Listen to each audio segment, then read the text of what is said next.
오늘 이 시간은 은혜의 시대라는 제목으로 말씀의 은혜를 나누도록 하겠습니다. 오늘 본문은 예수님의 제자들의 실수로부터 시작합니다. 안식일이었어요. 자, 유대인들의 안식일은 언제부터 언제일까요? 금요일 날 해졌을 때부터 토요일 날 해질 때까지가 안식일이에요. 그래서 금요일 날 해지고부터 토요일 날 해지기 전까지. 그래서 이 안식일을 유대인들은 굉장히 중요하게 생각합니다. 근데 이제 안식일 날 토요일 오전쯤이 되겠죠. 제자들이 회당으로 안식일을 지키러 가다가 너무 배가 고파서 미리삭을 잘라서 먹은 거예요. 그래가지고 이 모습을 유대인들이 본 겁니다. 그러면서 유대인들이 이 사람들 예수님께 문제를 지적한 거예요. 예수님, 안식일에 저런 행동을 하면 안 되는데 당신의 제자들이 미리삭을 잘라 먹네요? 이렇게 얘기를 한 거예요. 자, 그러면은 이거는 어디에 저촉이 되는 걸까요? 여러분, 성경에 안식일에는 미리삭을 뜯어 먹으면 안 된다 이런 말이 있습니까? 없습니까? 없어요. 없죠? 그죠? 근데 어떻게 해서 이런 일이 있었을까요? 그것은 10계명 제4계명을 어겼다라고 말하는 거예요. 4계명이 뭐라고 되어 있죠? 안식일을 기억하여 거룩히 지키라 그랬습니다. 자, 그런데 여기에서 미리삭을 꺾어 먹으면 안 된다는 말이 있어요, 없어요? 없죠? 그러니까 4계명으로 볼 때 이거는 뭐 어긴 건 아니에요. 근데 이 유대인들이 이 4계명을 좀 더 잘 지키기 위해서 추가적으로 자기들만의 율법을 만든 게 있어요. 그게 39가지가 됩니다. 안식일 금지사항 39가지 율법. 거기에서 네 번째를 어겼다는 거예요. 자, 그러면 안식일 날 지켜야 될 이 안식일을 기억하여 거룩히 지키라, 이것에 추가된 39가지 율법이 뭔지 제가 찾아봤어요. 다 소개해드리기는 시간이 많이 걸리니까 제가 몇 가지만 소개해드리겠습니다. 첫째는 농사와 관련된 이야기들이 있더라고요. 첫 번째가 씨를 뿌리면 안 된다. 네 번째가 곡식을 거두면 안 된다. 10번째가 반죽을 하면 안 된다. 그래서 유대인들은요, 지금도 금요일 날이 제일 장사가 잘 된대요. 금요일 오후가. 왜 그렇게 했어요? 장을 다 봐놔야 돼요. 그렇게 해서 주일 날에는 장을 보면 안 돼요. 돈을 쓰면 안 돼요. 그리고 여기 보세요. 반죽도 하면 안 된다 그랬어요. 그러니까 미리 반죽을 해놓고 굽기만 해야 된다는 거예요. 그러니까 유대인들도 지금 현재 이스라엘도 금요일 날 저녁 때 장사가 제일 잘 됩니다. 두 번째로 가사일과 관련해서 12번째가 털을 깎으면 안 된다. 사람 머리도 수염도 깎으면 안 되고 동물도 깎으면 안 된다. 빨래를 하면 안 된다. 매듭을 풀면 안 된다. 소금을 치면 안 된다. 이런 규례들이 있는 거예요. 그래서 안식일 날에 유대인들이요, 걸어서 이동할 수 있는 거리가 얼마나 되는지 아세요? 1km라고 합니다. 그래서 유대인들 집 중에서 가장 비싼 집은 어느 집인 줄 아세요? 우리나라처럼 뭐 강남에 있거나 또는 목 좋은 곳에 있는 집이 아니에요. 우리 사는 자영동, 구이동처럼, 이 자영동, 구이동은 도대체 집값이 떨어지질 않아요. 참. 그래서 요 동네처럼 이렇게 좋은 자리에 있어야 집값이 오르는 게 아니라, 유대인들이 사는 집 중에서 비싼 집은 어딘지 아세요? 회당 가까이 있는 집이에요. 회당. 그러니까 성전은 예루살렘에만 있으니까 지역마다 회당이 있거든요. 갈릴리에도 회당이 있을 거 아니에요. 여기 지금 갈릴리 이야기니까 갈릴리에 있는 회당 근처의 집들은 엄청 비싸요. 왜? 많이 걸으면 안 되니까. 그리고 유대인들은 안식일날 흰색 옷을 입고 회당에 간단 말이에요. 그러니까 세탁소도 제일 바쁘답니다. 왜? 전날 세탁을 다 해놔야 되기 때문에. 예, 그런 것들이죠. 그리고 또 볼까요? 생활 관련해서 2글자 이상 쓰면 안 돼요. 또 불을 끄면 안 되고, 이거는 뭐냐? 이사를 하면 안 되는 거예요. 내가 이 집에서 이 집으로 물건을 옮기면 안 되는 거예요. 그래서 제가 이제 성지순례를 갔는데 재밌는 일이 있었습니다. 토요일 날 오전이었어요. 안식일이죠. 유대인들이 머무는 호텔에서 잠을 자고 나오는데 어떻게 되는지 아세요? 전날까지만 해도 버튼을 누르면 그 층에 섰어요. 근데 아침에 딱 되니까 어떻게 되는지 아세요? 층마다 다 쓰는 거예요. 왜 그럴까요? 뭐 때문에? 불을 끄지 말라는 것 때문에. 그래서 전기 조작을 다 해놨어요. 호텔에 모든 불이 다 켜져 있고 모든 엘리베이터가 다 켜져 있는 거예요. 왜? 불을 켰다 끄는 것도 안식일을 범하는 것이기 때문에. 이게 유대인들이 만들어 놓은 39가지 금기 추가 사항입니다. 여기에서 제자들이 어디에 걸렸다고요? 네 번째, 곡식을 거두면 안 된다. 여기에 딱 걸렸다라는 거예요. 그래서 유대인들이 예수님께 비난을 하니까 예수님도 할 말이 없는 거예요. 왜? 이걸 어겼으니까. 자, 그렇다면 우리 예수님이 이 상황을 어떻게 극복하시는지 우리 한번 보도록 합시다.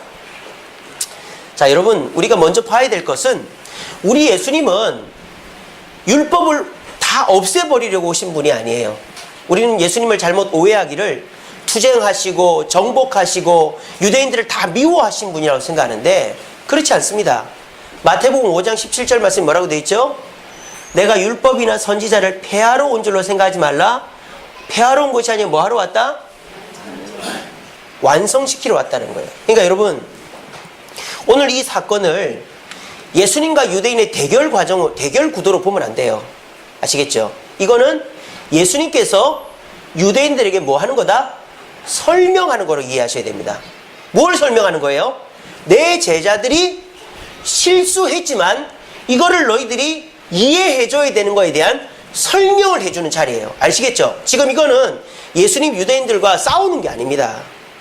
예수님은 지금 유대인들의 39가지 추가 율법이 다 잘못됐다고 얘기하는 게 아니에요. 문제점을 지적하는 것 뿐입니다. 아시겠죠? 그런 관점으로 이 글을 봐야 됩니다. 그래서 예수님께서 이 유대인들의 삶의 문제점으로 이 39가지 금기사항의 문제점으로 세 가지를 들어요. 세 가지를. 첫 번째는 뭐냐? 이것입니다. 다윗의 예를 든 거예요. 사무엘상 21절에 보면은 다윗이 사울을 피해서 도망을 갑니다. 근데 높 땅이라는 높 지역에 가서 거기에 있는 제사장의 회막에 들어갑니다. 근데 너무 배가 고픈 거예요. 그런데 제사장이 떡을 하나 들고 있는 거예요. 빵을. 그래서 이제 제사장에게 요청을 합니다. 제사장님, 제가 너무 배가 고픈데 그거 좀 먹으면 안 될까요? 이러는 거예요. 자, 근데 이 빵이 그냥 빵이면 괜찮은데 어디 위에 있던 빵이죠? 하나님께 드렸던 빵이에요.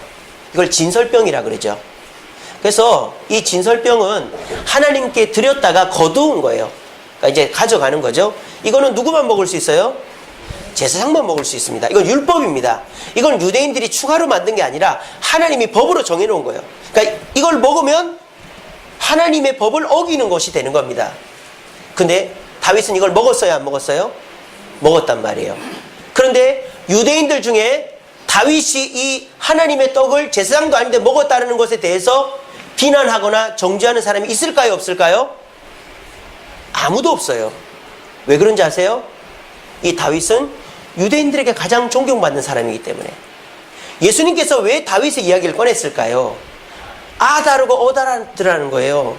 너희들이 좋아하는 사람은 용서해주고 너희들이 미워하는 사람은 다 법대로 정죄하려고 하는 것이 옳으냐? 다윗은 우리 사람들끼리 약속을 어긴 게 아니라 하나님의 율법을 어긴 거잖아. 근데 너희들은 다윗이 죄 있다고 말하지 않잖아. 근데 왜 내 제자들은 죄 있다고 말하지? 라고 지적하신 거예요. 일리가 있죠? 일리가 있습니다. 두 번째 보세요. 자, 제사장들 얘기를 합니다. 안식일에는 제사를 드릴까요? 안 드릴까요? 안식일 일하면 안 되잖아요. 일하면 안 되잖아요. 근데 안식일에도 제사를 드릴까요? 안 드릴까요? 왜 다들 그랬어요? 안식일 제사 드리잖아요. 민수기 28장에 보면 순양 2마리를 잡고 하나님께 고운 가루와 포도주를 이렇게 전제로 부어 드리라고 명령이 되어 있습니다. 그러니까 안식일 날 제사를 드리는 거예요. 제사 드린다는 거는 곧 도축을 한다는 뜻이에요. 이런 식으로. 제사장들은 흰색 옷에다가 피를 다 묻혀가면서 순양 2마리를 잡아서 안식일에도 제사를 드립니다. 그럼 이거는 일하는 겁니까? 안 하는 겁니까? 하는 거죠. 그러니까 유대인들의 율법 자체가 모순이 있다는 거예요. 근데 하나님의 법에는 제사장은 일하라고 되어 있거든요. 근데 유대인들은 39가지 추가사항에 뭐라고 해놨죠? 일을 절대 하면 안 된다라고 되어 있단 말이에요. 예외가 없단 말이에요. 그러니까 너희들의 법에 잘못이 있다 없다? 있다라는 거죠. 그러니까 예수님은 지금 39가지 금기사항을 조목조목 반박을 하는 거예요. 세 번째 볼까요? 선지자들 얘기를 합니다. 그러면서 특별히 호세아 선지자 이야기를 하죠. 구약시대 호세아 선지자. 호세아서 6장 6절 말씀을 인용을 하세요. 우리 예수님이 이렇게 돼 있죠. 나는 자비를 원하고 제사를 원치 아니한다. 이런 말을 호세아 선지자가 했단 말이에요. 이건 뭔 말입니까? 제사를 드리더라도 사랑의 마음을 놓치면 안 된다는 거예요. 바꿔 얘기하면 율법을 지키는 것도 좋지만 용서와 사랑의 마음이 없는 율법은 오히려 문제를 일으킬 수 있다는 거죠. 그래서 우리 예수님이 다른 본문에 보면 뭐라고 되어 있습니까? 너희의 가축이 구덩이에 빠지면 안식일이라고 안 구해주겠느냐? 누가 병 걸리면, 누가 아프면 안 고쳐주겠느냐? 그러지 않습니까? 자비가 빠진 율법은 그게 문제가 된다는 것을 말씀하시는 거예요. 그래서 우리 예수님은요, 제자들을 지금 뭐 하고 계시는 거예요? 변호하고 계시는 거예요. 여러분, 제자들이 잘못한 거 맞습니까? 아닙니까? 맞아요. 제자들은 지금 실수한 겁니다. 하지 말아야죠. 아무리 배가 고파도 미리삭을 훑어 먹으면 됩니까? 모든 사람이 그렇게 하고 있는데, 특별히 예수님의 제자들 아닙니까? 그러면 남들이 항상 주목하는데, 이 제자들이 예수님과 함께 있는데 또 특별히 그걸 훑어 먹은 것은 분명히 실수한 것이고 잘못한 겁니다. 근데 우리 예수님은 지금 누구 편을 들은 거예요? 제자들 편을 들어주는 거예요. 그리고 유대인들이 아무리 뭐라 그래도 그 유대인들의 문제점을 지적하면서 너희들이 이 제자들을 용서해 줘야 된다고 말하는 겁니다. 이 세 가지 근거를 들어서. 그리고요, 여러분 보세요. 어쨌든 제자들은 잘못을 한 거죠. 그렇죠? 그러면 악법도 법이라고 했습니다. 소크라테스가. 그러면 법이 고쳐지기 전까지는 그 법대로 벌을 받아야 됩니까? 안 받아야 됩니까? 받아야 됩니다. 그러니까 예수님은 지금 39가지 금기사항이 잘못됐다고 얘기를 했지 우리 제자들이 죄가 없다고는 얘기를 안 했습니다. 그러면 제자들은 그 죄의 대가를 받아야 돼요. 근데 맨 마지막 8절에 우리 예수님이 뭐라고 그랬습니까? 이렇게 얘기했습니다. 인자는 뭐다? 안식일의 주인이다. 자, 이 말은 뭘까요? 안식일의 주인이 나니까 안식일에 일어나는 모든 일은 누구 책임이다? 내 책임이다라는 거예요. 그러므로 이 내 제자들이 미리삭을 훑어먹은 것도 물론 이 법의 문제가 악법이지만 이 실수를 어떻게 하겠다? 내가 다 책임을 지겠다라는 거예요. 이게 우리 예수님의 자세라는 것이죠. 그러므로 저와 여러분들도 우리 예수님은 어떤 분인가를 깨달아야 됩니다. 혹여나 내가 죄도 많이 짓고 주일도 잘 안 지키고 사람들한테 욕먹고 죄 짓는다고 해서 우리 예수님도 나를 미워할 거라는 생각은 마귀가 주는 생각이라는 거예요.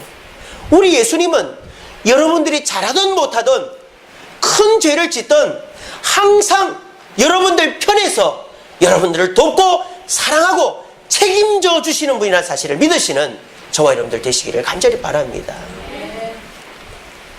여러분, 구약시대에는 이러지 않았어요. 자, 이 사진을 보시면 왕입니다. 이 왕은 히스기야 왕이에요. 근데 선지자가 히스기야 왕 야단을 치고 있죠. 구약시대에는요, 왕이라도, 하나님의 왕이라도 요거도 먹었어요. 왜 그랬느냐? 구약시대는 말씀을 지키면 복을 받고 말씀을 어기면 벌을 받는 시대였기 때문입니다. 이런 역사관, 말씀 중심의 역사관을 신명기적 역사관이라 그래요. 그래서 구약의 시대를 율법의 시대라고 하죠. 그래서 하나님의 백성이 아님에도 불구하고 복을 받은 사람들이 있어요. 누구냐? 니느웨 백성들 아닙니까? 니느웨가 어떤 도시죠? 아수르의 수도예요. 아수르가 어떤 나라입니까? 이스라엘을 공격하는 나라입니다. 근데 하나님이 요나를 통해서 너희가 회개하지 않으면 망할 것이다, 니느웨가. 그랬더니 요나가 3일을 돌아야 된다. 하루만 회개하면 망한다 얘기했어요. 근데 어떻게 됐습니까? 니느웨 백성들이 저놈의 요나를 잡아와서 당장 죽여라! 더 이상 입을 못 열게 주리를 틀어라! 이렇게 한 게 아니고 왕부터 옷을 벗고 죄를 뒤집어 쓰고 하나님 용서해서 이런 게 이방 백성들이 용서해 주셨을까요? 안 해주셨을까요? 해 주신 거예요. 이게 뭡니까? 신명기적 역사관인 거예요. 말씀을 지키면 이방인이든 이방인이 아니든 상관없이 용서해 주시는 거예요. 근데 지금은 어떤 역사관일까요? 지금은 말씀을 지키면 복을 받고 안 지키면 벌을 받는 것도 유지가 되고 있습니다만은 그것보다 더 중요한 역사관이 생긴 겁니다. 그게 뭡니까? 역대기적 역사관이라고 하는 거예요. 이게 뭐냐? 역대기라는 말이 뭐죠? 족보라는 뜻 아닙니까? 족보. 하나님의 족보에 들어있느냐 아니냐가 더 중요하다는 거예요. 잘하고 못하고가 중요한 게 아니에요. 그것도 중요하지만 하나님의 백성이냐 아니냐가 중요하다는 거예요. 이게 언제부터 나왔느냐? 역대기서부터 나온 거예요. 이스라엘 백성들이 포로로 끌려갔다 돌아왔단 말이야. 그러니까 보니까 어떻습니까? 우리가 우상을 섬기고 음행을 저질러서 죄를 지었는데 하나님은 우리를 용서하시고 포로 귀환을 해주셨네? 그렇구나. 하나님은 하나님의 백성은 반드시 지키시고 보호하시는구나. 잘못을 하면 벌로 포로로 끌고 가게 하시더라도 우리를 회복시키시는 거야 하는 확신을 갖게 된 거예요. 그래서 역대기서에 보면 다윗을 중심으로 한 새로운 나라를 다시 세워야 되겠다. 그래서 다윗이 잘못한 건 다 빼버리고 하나님의 백성들을 보호하시는 내용들로 역대기를 쓴 거예요. 이 역대기적 그 역사관의 핵심은 뭡니까? 지금의 시대는 무슨 시대다? 은혜의 시대다. 어떤 은혜? 하나님의 백성은 잘못을 해도 용서함을 받고 하나님의 은혜를 경험하는 시대라는 거예요. 그 역대기적 역사관은 포로 귀환 이후로부터 지금까지 이어지는 것입니다. 우리 예수님께서 여러분들을 위해서 모든 죄를 용서하셨다라는 거예요. 그러면 여러분들이 어떻게 해야 된다?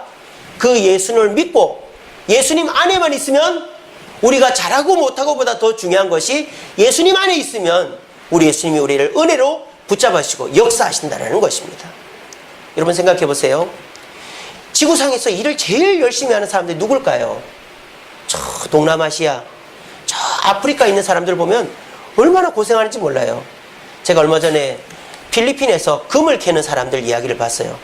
어떻게 금을 캐느냐? 사금을 캡니다. 근데 어떻게 하느냐? 바닷가나 늪지대 같은 데 가면 금이 나오는 데가 있어요. 그럼 어떻게 하느냐? 물입니다. 거기가 물을 이렇게 파내려가는 거예요. 그렇게 해서 벽을 이렇게 쌓는 거예요. 그리고 그 속을 사람이 잠수해서 들어가는 거예요. 이렇게 호수 하나에다가 산소 딱 물고 들어가는 거죠. 거기서 8시간씩 일을 한답니다.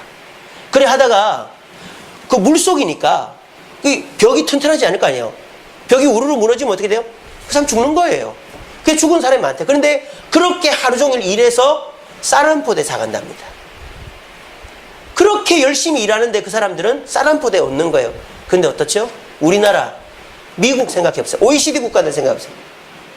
하루 8시간만 일해도 그 사람들 10배, 20배, 50배, 100배 돈 더 법니다. 왜 그럴까요?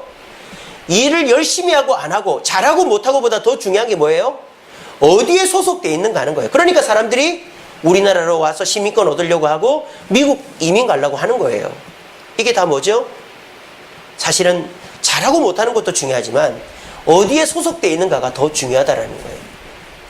그러므로 여러분들의 마음속에 내가 잘하고 못하는 것 때문에 하나님께 욕먹고 칭찬받는다는 생각은 두 번째로 미루시길 바랍니다. 물론 그게 틀렸다라고 말하지 않습니다. 그것도 중요하죠. 우리가 말씀도 잘 지키고 하나님의 뜻대로 살아야 됩니다. 하지만 그것보다 더 중요한 것은 하나님의 안에 있는가 없는가가 중요한 거예요. 그래서 혹시라도 여러분들의 마음속에 그런 마음이 있을 겁니다.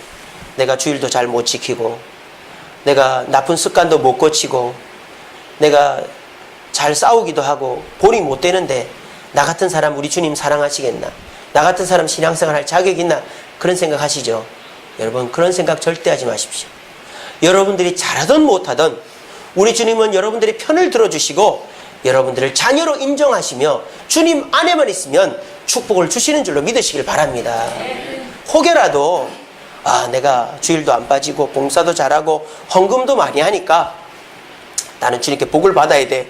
근데 기도하는 게 잘 안 들어지니까 주님 왜 이러십니까? 내가 이렇게 열심히 하고 잘하는데 왜 내 기도를 안 들으시고 복을 안 들으십니까? 하는 생각은 마귀가 주는 생각이에요. 여러분 아무리 잘해도 주님 뜻에 어긋나게 주님 곁에 있지 않으면 결코 복을 받을 수가 없는 것입니다. 그러므로 저는 이 시간에 분명하게 말씀드릴 수 있습니다.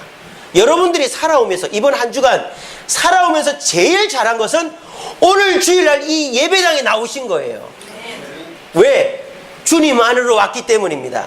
이번 주간에 여러분들이 많은 일을 하셨겠죠. 돈도 벌고 공부도 하고 운동도 하고 교회도 병원도 가고 사람도 섬기고 자녀들도 키우고 하셨겠지만 하나님 입장에서 볼 때 여러분들이 이번 일주일 동안 제일 잘하고 제일 칭찬받을 일은 바로 이 자리에 앉아 있는 일이에요.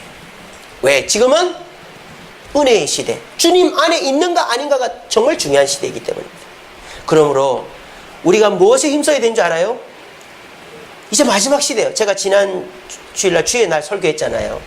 마지막입니다. 지금은 어떻게 해야 될까요? 어떻게든지 내 자녀를, 내 남편을, 아내를, 내 친척, 형제를 주님의 이 교회로 데리고 와야 되는 거예요. 잘 나오든 못 나오든 상관없어요. 봉사하든 안 하든 상관없어요. 주일날마다 한 달에 한 번이 됐든 두 번이 됐든 교회를 나오게 해야 됩니다. 주님 곁에 있게 해야 됩니다. 그게 내 자녀가 종말 때에 주님께 나오고 내 형제, 부모가, 내 지인이 주님 안에서 복을 받게 하는 길입니다. 똑같이 하는데도 복을 받는 사람이 있고, 아니 더 잘하는데도 형통하지 못한 사람, 뭐 때문일까요? 주님 안에 있지 않기 때문입니다. 여러분 꼭 기억하십시오. 지금 주님을 믿다가 신앙생활하다 주님 밖에 있는 분들 계시죠, 주변에. 여러분 한 달에 한두 번 나와도 좋아요. 주님 안에 있게 하시기 바랍니다.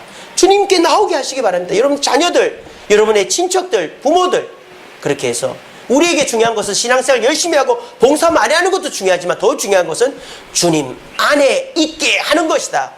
한 달에 한 번이라도 초청잔치 때라도 교회로 데리고 나서 말씀을 한 번이라도 듣게 하면 그 마음이 변화되게 되어 있는 거예요. 우리 모두가 그 일에 힘써서 주님 안에 있는 자에게 주시는 축복을 경험하게 할 수 있는 저와 여러분들 되기를 간절히 바랍니다. 말씀을 맺겠습니다. 요한복음 15장 7절 말씀입니다. 너희가 내 안에 거하고 내 말이 너희 안에 거하면 무엇이든지 원하는 대로 구하라. 그리하면 이루리라. 여러분 우리에게 가장 중요한 것 주님 안에 있는 것입니다. 그러면 여러분들이 지금 열심히 애써서 돈 벌려고 하고 성적 올리려고 하고 또 여러분들이 원하는 것을 이루려고 하는 것들을 하나님께서 이루어 주시겠다고 말씀하십니다. 근데 혹여나 내가 이루는 것을 위해서 주님 안에 거하는 것을 미루거나 포기하는 것만큼 어리석은 것은 없다라고 여기서 말하는 거예요. 순서가 잘못된 것입니다. 여러분의 취직을 위해서, 건강을 위해서, 직장을 위해서, 또 자녀를 위해서 가장 우선해야 될 것은 주님 안에 있는 것입니다. 예배를 나오고 순간순간 기도하고 성도들과 함께 교제하는 이것이 우리에게서 가장 중요한 것이죠. 그럴 때 여러분들이 원하는 것들은 주님이 대신 이루어 주십니다. 왜? 우리 주님은 우리를 변호하실 뿐만 아니라 우리의 모든 것, 잘한 것도 잘못한 것도 책임져 주시는 분이기 때문에 이 시대 대통령도 책임 안 지는 이 나라, 우리 주님은 책임져 주실 줄 믿습니다. 여러분 기억하시고 주님 안에 있는 것만큼 잘하는 것은 없다. 주님 안에 있기를 노력하시는 저와 여러분들 되시기를 간절히 바랍니다. 기도하겠습니다. 사랑의 주님 감사합니다. 주의 날이 가까운 이 시대에 우리는 분주하게 일을 하고 공부를 하고 즐거움을 쫓아 세상을 돌아다닙니다. 하지만 이 시대에 우리에게 중요한 것은 주님 안에 있는 것이라는 사실을 깨닫게 하시니 감사합니다. 주여 우리 스스로가 주님 안에 있기를 연습하고 노력하여서 잘하고 못하고 있습니다.